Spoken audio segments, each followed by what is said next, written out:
रहीम फ़हम कुरान के हवाले से आज हमारा तीसरा लेक्चर है और इसके अंदर भी हम चंद ऐसी चीज़ों के बारे में जानेंगे जो फ़हम कुरान के हवाले से हमारे लिए मुफीद साबित हो सकती हैं।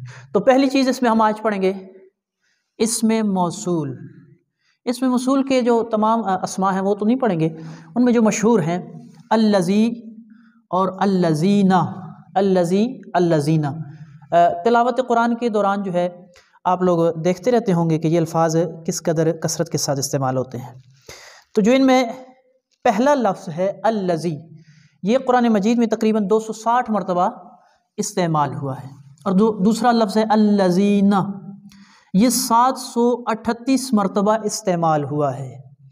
और इसमें उसूल का माना आप ये समझें कि किसी भी लफ्ज़ की मज़ीद वजाहत करने के लिए, पहले वो लफ्ज़ आ चुका है उसकी आगे मज़ीद वजाहत करनी है तो उसके लिए ये अल्फाज इस्तेमाल होते हैं।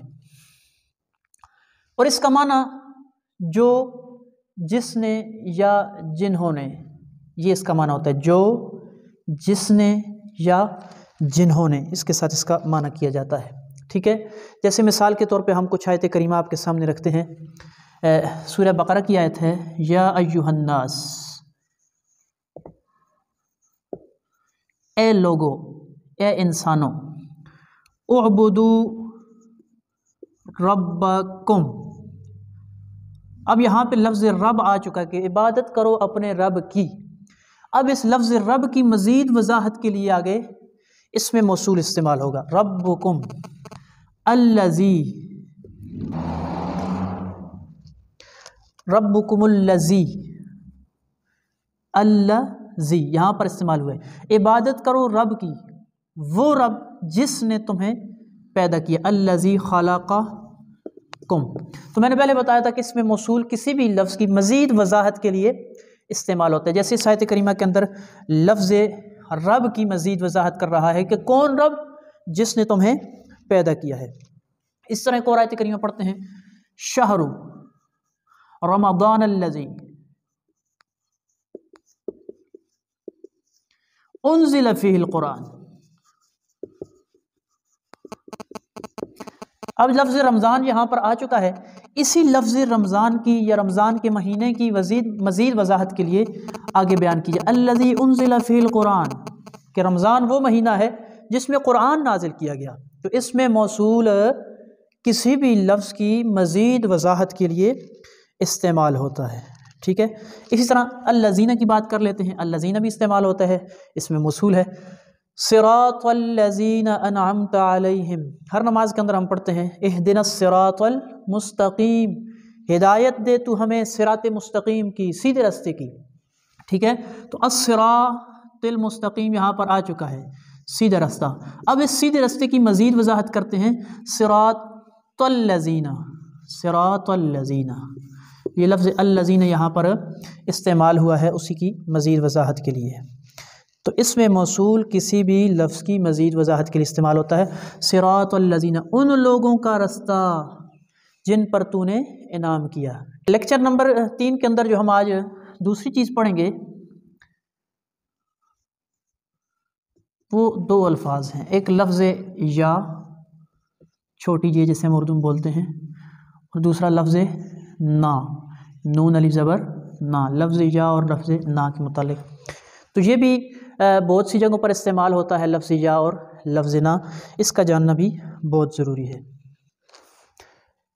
ये लफ्ज़ या और लफ्ज़ ना जो हैं ये भी अल्फाज के आखिर में इस्तेमाल होते हैं। तो लफ्ज़ या का माना है मैं या मेरा, मैं या मेरा, और लफ्ज़ ना का तर्जुमा है हम या हमारा या हमारे, हम हमारा हमारे। ठीक है, तो ये लफ्ज़ या और ना है, बहुत ज़्यादा इस्तेमाल होते हैं, मुतकल्लिम के लिए दोनों ही इस्तेमाल होते हैं। जैसे मिसाल के तौर पर हम इसकी कुछ मिसालें लेते हैं।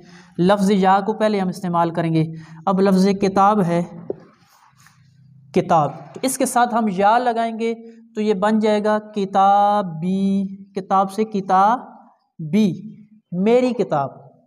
ठीक है, इसी तरह लफ्ज़ रब है, रब के साथ या लगाएंगे, रब्बी, मेरा रब। ठीक है, इसी तरह लफ्ज़ सौब है, सौब मतलब माना होता है कपड़ा, ठीक है। तो सौ भी बोलेंगे या लगा के, तो ये बन जाएगा मेरे कपड़े, ठीक है, मेरा कपड़ा या मेरे कपड़े। तो मैं या मेरा, ठीक है, इसके लिए इस्तेमाल होता है। अब मिसाल के तौर पे एक और लफ्ज़ है बैती, मेरा घर, मेरा घर। इसके बाद हम आते हैं लफ्ज़ ना की तरफ। हम, हमारा या हमारे, इस लफ्ज़ ना का तर्जुमा होता है। जैसे लफ्ज़ किताब को ही ले लेते हैं, किताब, इसके आखिर में हमने ना लगाया तो बन गया किताबुना या किताबिना या किताबना, ठीक है। बाकी ऊपर ज़बर भी हो सकती है, ज़ेर भी हो सकती है, पेश भी हो सकती है। किताबुना यानी हमारी किताब। इस तरह रब्बुना, रब्बिना, रब्बना तीनों हो सकते हैं, रब्बना, रब्बिना, रब्बुना, माना हो जाएगा हमारा रब। इसी तरह नबी, नबी का मतलब नबी होता है, ठीक है, पैगाम देने वाले, ख़बर देने वाले। इसके साथ हम ना लगाएंगे तो बन जाएगा नबीयुना, नबीयुना। अगर छोटी या लगाएंगे नबी जी बन जाएगा, मेरा नबी, ठीक है। रब भी बन जाएगा, मेरा रब। तो ये दो दूसरी चीज़ जो हमने पढ़ी है, लफ्ज़ या और ना, ठीक है। लफ्ज़ या का माना मैं, मेरा, और लफ्ज़ ना हम, हमारा, हमारे। तो किसी भी लफ्ज़ के आखिर में अगर ये आते हैं तो वहाँ पर हमने इसका ये तर्जुमा अपने ज़हन में रखना है।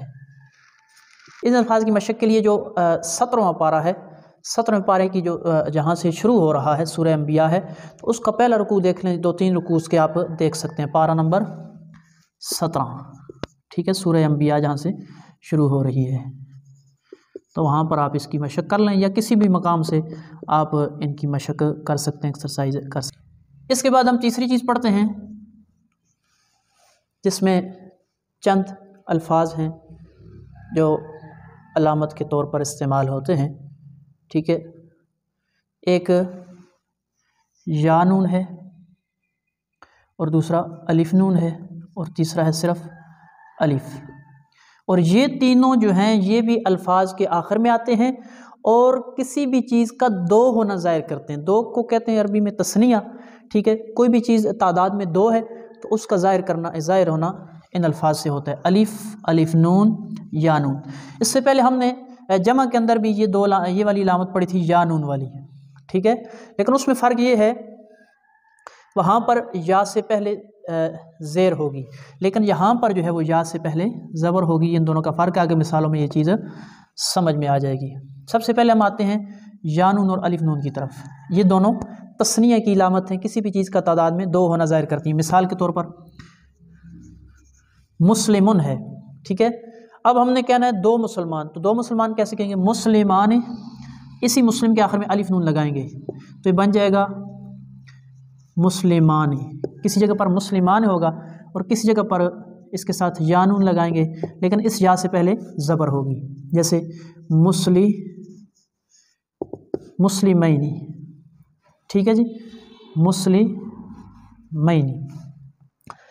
मुसलमान का मतलब भी होगा दो मुसलमान, मुस्लिमैनी का मतलब भी होगा दो मुसलमान। इसी तरह किताब है, किताब का मतलब एक किताब। इसको हम डबल करना चाहते हैं, दो करना चाहते हैं इससे, तो इसके आखिर में हम अलिफ नून लगा देंगे तो ये बन जाएगा किताबानी। ये अलिफ नून हमने आखिर में लगा दिया तो उसका मतलब होगा दो किताबें, ठीक है। या फिर या नून लगाएंगे, या नून और इस या से पहले ज़बर हो गई तो माना हो जाएगा किताबैनी, किताबैनी मुस्लिमैनी, ठीक है। किताबानी मुस्लिमानी का मतलब होगा दो। तो ये या नून और अलिफ नून किसी भी हर्फ के आखिर में आ जाएं तो आप ये समझें कि ये इसका दो होना ज़ाहिर किया जा रहा है। इसी तरह कलम कह सकते हैं आप, लफ्ज़ कलम है, कलम का मतलब एक पेन, ठीक है। इसके साथ आप अलिफ नून लगा देंगे तो ये बन जाएगा कलमानी, यानी दो कलम, दो पेन।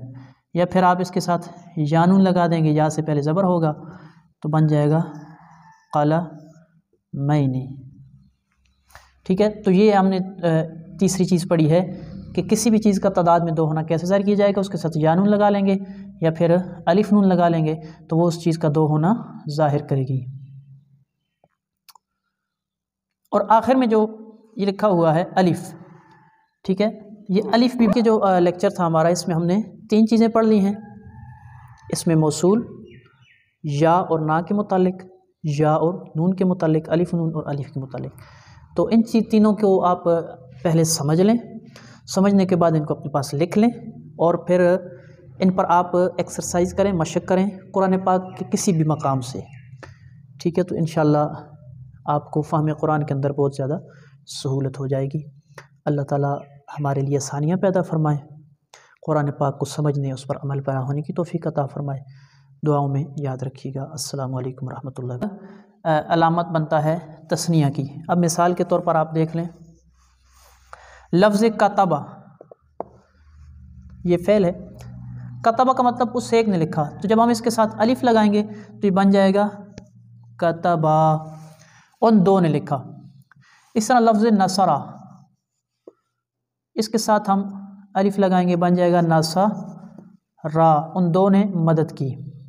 इस तरह लफ्ज़ दरबा, उस एक ने मारा, इसके साथ अलिफ लगाएंगे तो ये बन जाएगा दरबा, उन 2 ने मारा, ठीक है। तो ये अलिफ जो है, ये वाला, ये भी किसी चीज़ का तादाद में 2 होना ज़ाहिर करता है। और इस तरह अलिफ नून और या नून, ये भी किसी चीज़ का 2